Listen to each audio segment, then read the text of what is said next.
Thank you for tonight. Thank you for the elected official that you are called to this place. God, we ask that you bless and cover our citizens of Vance County. Give us the wisdom and knowledge, Lord, to make the right decision concerning this county. And all things, we just want to say thank you. And we ask that you lead, God, that we will do what purpose to do in our county. In Jesus' name, amen. Amen. Next on our agenda, we will have public comments. Evidently no one has signed up for public comments. So we'll go forward and we'll have Frankie Nobles from the Employee Engagement Team do his presentation. Good evening, everyone. Good evening. This month, we have another awesome employee of the month. This one actually comes from the 911 communications. And I think basically had our first time where we've had multiple nominations for the same person. So this is what we've been wanting. So I'm gonna basically go through and pick a few things out of each one of them to talk about this person. First of all, to talk about teamwork. She's always goes above and beyond for a job. She's has very strong leadership, communication skills with all the employees. And most importantly, she has great leadership skills. Initiative. This person goes above and beyond on every job that she has been asked to do. She puts her all into it and completes it. She goes the extra mile to make sure no work is left behind for anyone to finish. This person jumps right up in it, takes care of it, and doesn't want any recognition for it. Attendance. She's always got a great attendance. She pushes through and works sick and all, which not always good, but we have to commend her for that. Above and beyond. If above and beyond was a person, it will be her. She steps in whenever it's needed and works hard and knows her job. Even in one said when Brian was out or he was going through his transition, this person was able to help with filing paperwork, came in comm center when we were very busy to help. She trains and assists with dispatch knowledge on a daily. And this person just hates that she's been overlooked for so long. So the employee of the month this month is Joni Sharon. We call her Michelle. That's what we know her as. We have Michelle come up and Vivian.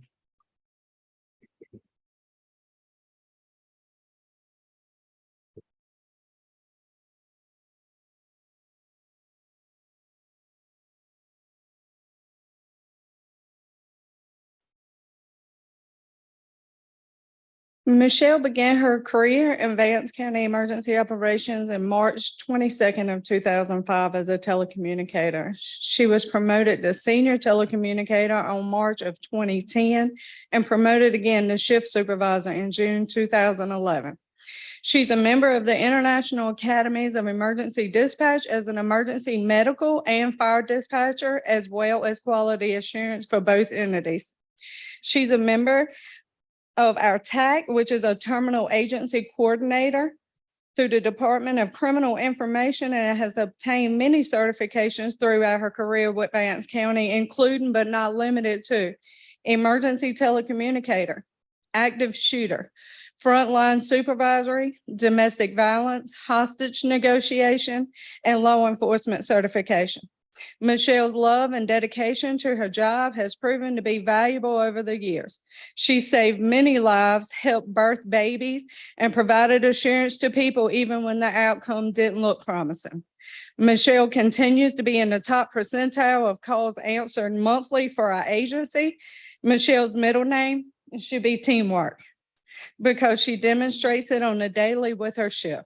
She helps them without being asked and ensures they are okay after taking very hard calls.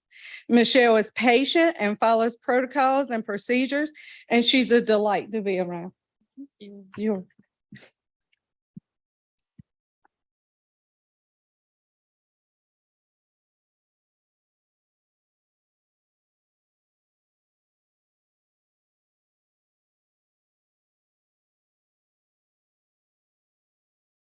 On behalf of the Vance County Board of Commissioners, we like to give you the certificate and also show our appreciation to you from helping.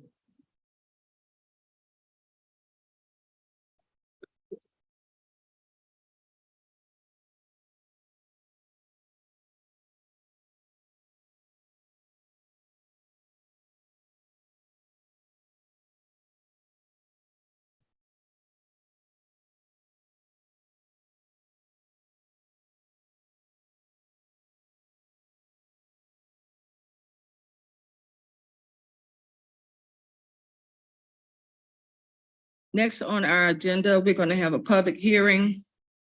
And Ryan Vincent from Vincent Evaluations will come before us to speak on the 2024 proposed schedule of values. All right, thank you. That up there. So my name is Ryan Vincent. With me, I have Micah Crumpler. He's a project manager with our company. We have a very short presentation we're going to go through, and we'll take any questions that you guys may have. Hello, board. My name is Micah. So reappraisal is a process in which we revalue and align all of the values across the county with current and trending market values conducted within the sales study over the past 2 years within Vance County. Real property includes both the land and the structures and buildings upon it, whether it be residential, commercial, agriculture, farms, or industrial properties within the county. State law requires that all counties across the state of North Carolina conduct a reevaluation or reappraisals of all their properties within 8 years time frame from the last reevaluation that has occurred within that county. Some counties in the state of North Carolina are actually doing it more frequently now due to the ever-changing and faster growing market conditions across the state of North Carolina.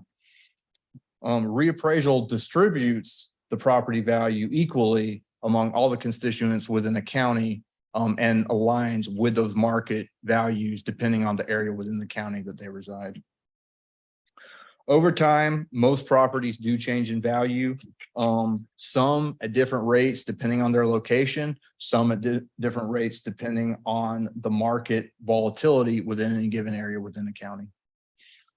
The tax office does not create market value.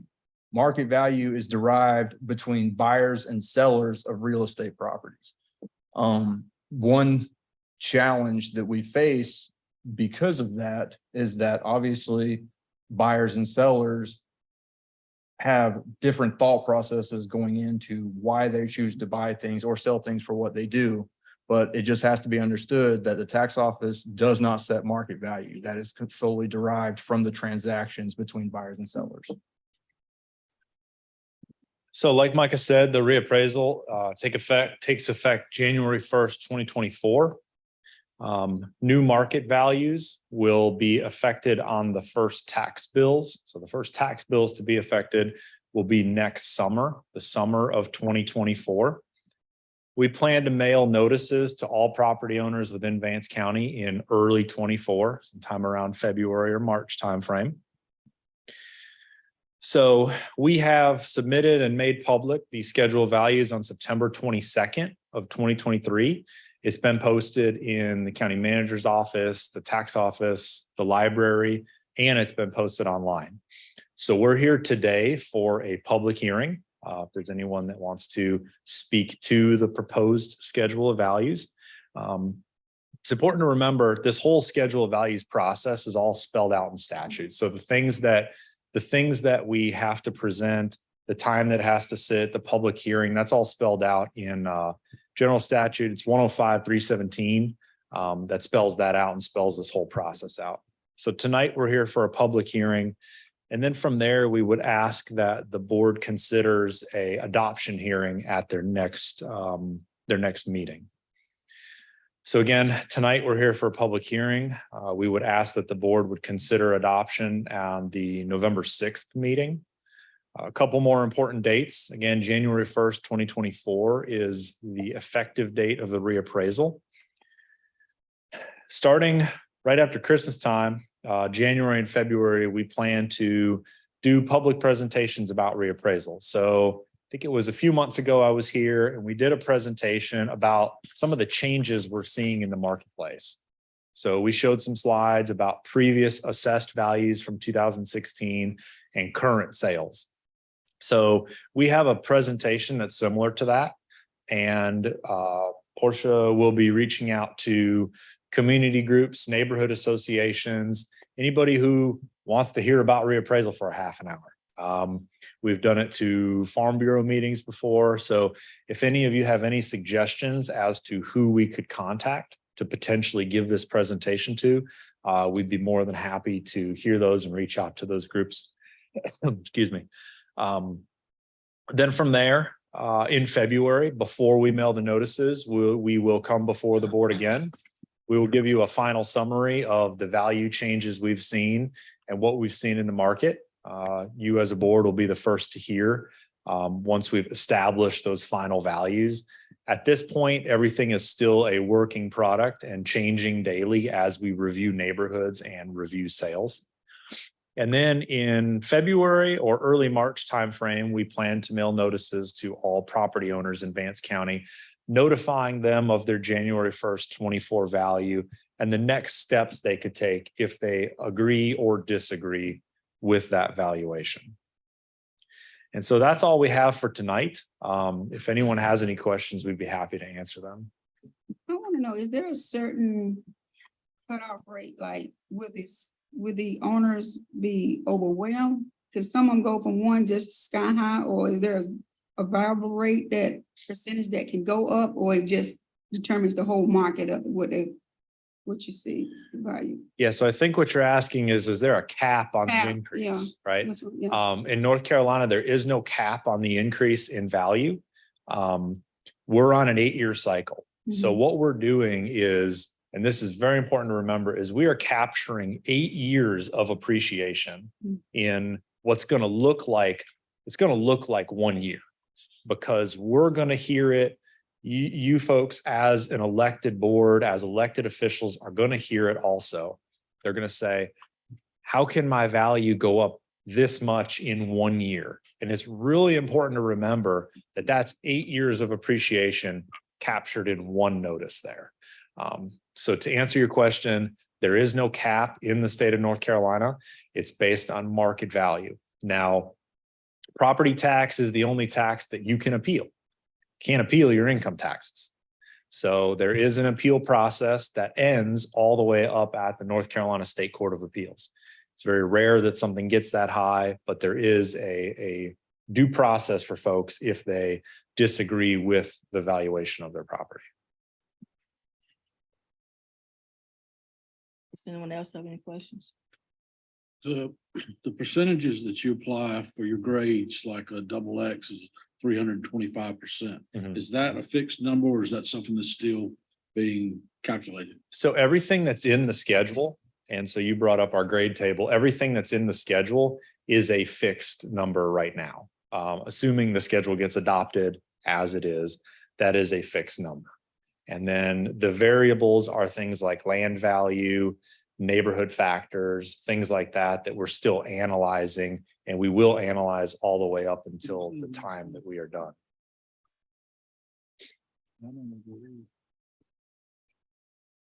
All right. Thank you very much. Yes, ma'am. If no one else has any further questions, we'd like to thank you all for coming. I think it cleared up some questions that some of us had. Madam Chair, before you dismiss them, could we open the public hearing and see if we have any comments from the public so that they may hear them as well?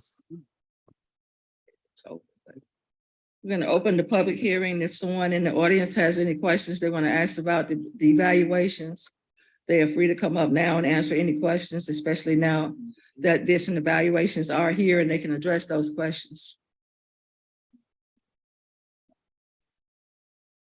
And for the general information, again, as he stated, it is on the Vance County website. So if you want to go back and recap anything that was said tonight, it is written out and spelled out, and the same presentation that was presented to us tonight is online for your review. If it's anyone who's present tonight or watching online wishes to go back and look over any questions about the valuation? So with no further questions, I'm gonna close the public hearing. And again, I want to thank you all for coming, and I believe it's your information online if someone wants to reach out to you with any specific questions. So or if anything. anybody has any questions, if they just want to contact the tax office and they can get us in touch with them, whether it be someone from the public or any one of you, if you have any questions at all, please don't hesitate to reach out to us. We'd be happy to explain the process or anything that you see or have questions on. All right, thank you very much. Yes, ma'am. Thank you. Now open the Water District Board for the monthly operations report. Nothing is unusual except for the fact that we got the monthly report today, so we all have it in paper form instead of on digital. And we will have it back on the website tomorrow. But everything is standard. There's nothing out of the ordinary. Does any commissioners have any statements as to the Water District Board that they wish to add? Now close the Water District Board. Now we're gonna have committee reports and recommendations. First up is report on the properties committee. I believe. Can you hear me? Scott Elliott. Speaker. Can you hear me? This is Scott Elliott. Good evening. Yes, I can hear you. Okay, Scott. Yes, Scott, go ahead. Okay, so I'm out this week giving a virtual report on the Properties Committee report. Can I be heard clearly? Yes. Okay, so on September 19th, the Properties Committee met and discussed a variety of topics. There was continued discussion on the Head Start Kitchen lease. The Board of Commissioners dealt with this last month in September to approve it, but there's actually a lease amendment that needs to be considered by the committee and then by the full board. We have to advertise this for 30 days. This is for the additional 3,632 square feet of kitchen space that Head Start will be leasing. So once that is vetted via advertising, that will come back to the board on November 6th for your next regular meeting. And they'll close up this matter that's been ongoing for several months now. On the second item, the tungsten mine acquisition, staff has been able to make contact with the Moody family, and they are discussing the convenience site that the county would like to acquire the land of which it sits on today. We're waiting to hear word back from them as to whether they're willing to sell or not. So that will come back to the committee and then back to the full board for consideration. Hopefully, if we can come to any terms of them wanting to sell that to Vance County. The third item, the enterprise fleet management software. This was discussed by the committee. The committee was asking for more work to be done by staff to bring back a matrix to show other vendors and other cost elements of this that are involved. This deals with fleet management for gas cards, insurance, driver downtime, vehicle depreciation, and so forth. So that's just for information that will come back well. The next item, property donation. There was a property owner in the southern part of the county had contacted the county about possibly donating about 30 acres of land. The committee is looking at that. We have also talking to some other agencies in the county, such as Cooperative Extension, that is being further looked at and will come back to the committee in addition to the full board. If we get a formal written statement on this right now, we just have a verbal offer per se by the property owner. We're trying to get something in writing so we can make this official, whether the county would have interest in this or not. On the EMS substation location, on May 1st, the Board of Commissioners directed staff to begin looking for a northern Vance County EMS substation location. The staff has looked in the Williamsboro area, and we are continuing to look at that. This will come back to the committee as we explore options in that area. Then if anything's finally vetted through that process, obviously that would come back before the full board eventually as well. The last item the committee looked at, Properties Committee looked at, was dealing with the emergency management. And they asked the staff to look at the county's take-home policy, which exists today regarding take-home for vehicles. Basically, I think that says that vehicles are not to be taken home, county vehicles unless you're, I believe within 5 miles of the county line. So we're looking at that and vetting that policy as to how it is practiced in our departments using county vehicles. The only other thing I had to report was I just wanted to make a quick report regarding the North Carolina state budget appropriations to Vance County. A number of positive things. One, Vance County has a $4 million appropriation for the water project. As you recall, that's a $23.6 million project, of which was close to a $4 million deficit after being bid. This will allow that project to be implemented as originally engineered and designed. So that is a very positive news item. The Vance County Sheriff's Office received about $692,000 for their body worn cameras, another good positive item for Vance County. Another item, the county received $150,000 for regional economic development for that reserve. Also, the Granville Vance County Public Health received $5 million for the Maria Parham, if I'm saying that correctly, Parham Hospital. This is for capital improvements for equipment for improving mental health and substance abuse outcomes.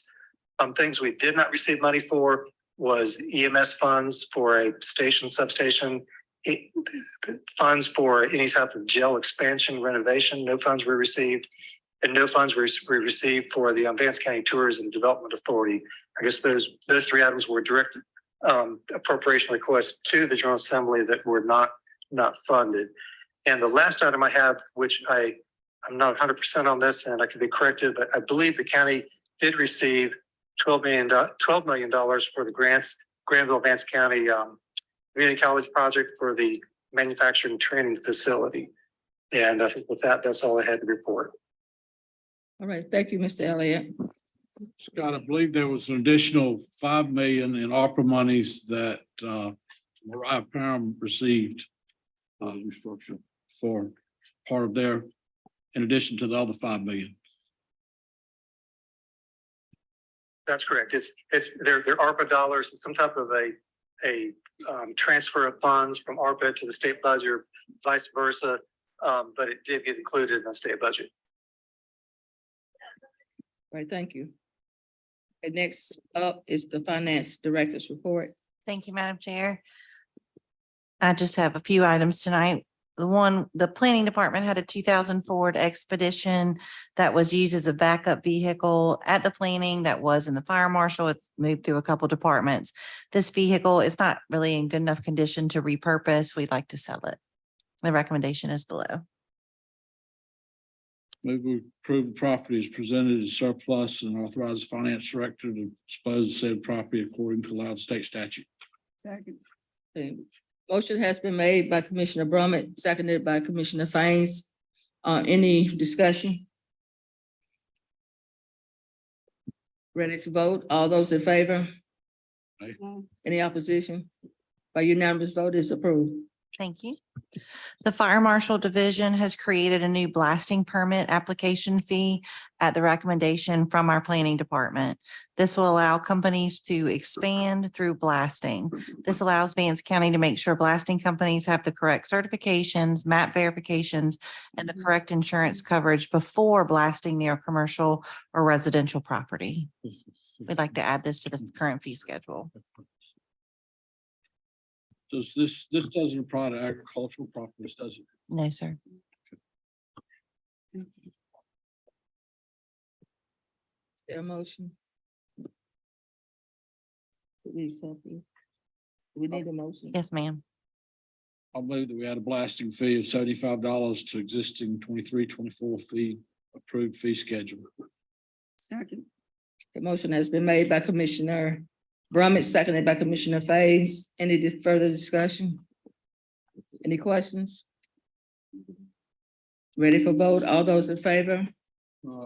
Any opposition? By unanimous vote, it is approved. Thank you. In April of 22, the commissioners approved the vacation buyback policy. I'm pleased to let the board know that we are in a good financial position again this year to honor the buyback policy again. Unless there are any objections or questions to be answered, I plan on bringing back the buyback amendment back to the board on the November consent agenda. This is just for your information, unless you have questions. Does anyone have any questions about the employee vacation buyback? Okay, thank you. Thank you. The final thing is the farmer's market would like to install a new sign at the corner of South Park Drive and Beckford Road. Due to this being a county funded department, we'd like to waive the sign permit fee. And then the fee is $55. I recommend that we waive the sign fee, $55. Second. Okay, any discussion? The motion has been made by Commissioner Kelly that we waive the fee, seconded by Commissioner Austin. Any further discussion? Ready to vote? All those in favor? Aye. Any opposition? By unanimous vote, it is approved. Thank you, ma'am. Okay, now, we get to our consent agenda, which is number 7. Move for approval of consent agenda. Second. Does anyone have any questions about anything on the consent agenda or wish to have any discussion? That being the case, we're ready for voting. So all those in favor that we accept the consent agenda, Aye. any opposition? By unanimous vote is so approved. Last on our agenda is our appointments, which is number 8. Just have two Christmas appointments. with you. Yeah, two appointments to the Vance County Appearance Commission, reappoint Mary Anderson and Bernadette Jefferson. Second. Okay, it's been, motion has been made, by Commissioner Fain, seconded by Commissioner Kelly. Any discussion? Okay, all those in favor of the approval for these appointments, say aye. Any opposition? By unanimous vote, these appointments are approved. So that is it for tonight on our general agenda, and we're Madam Chair, I move we go back into closed session to discuss a personnel issue. okay, motion has been made that we go back in closed session to discuss a personnel issue. Second. And it's been properly seconded by Commissioner Fain. All those in favor? So we're now,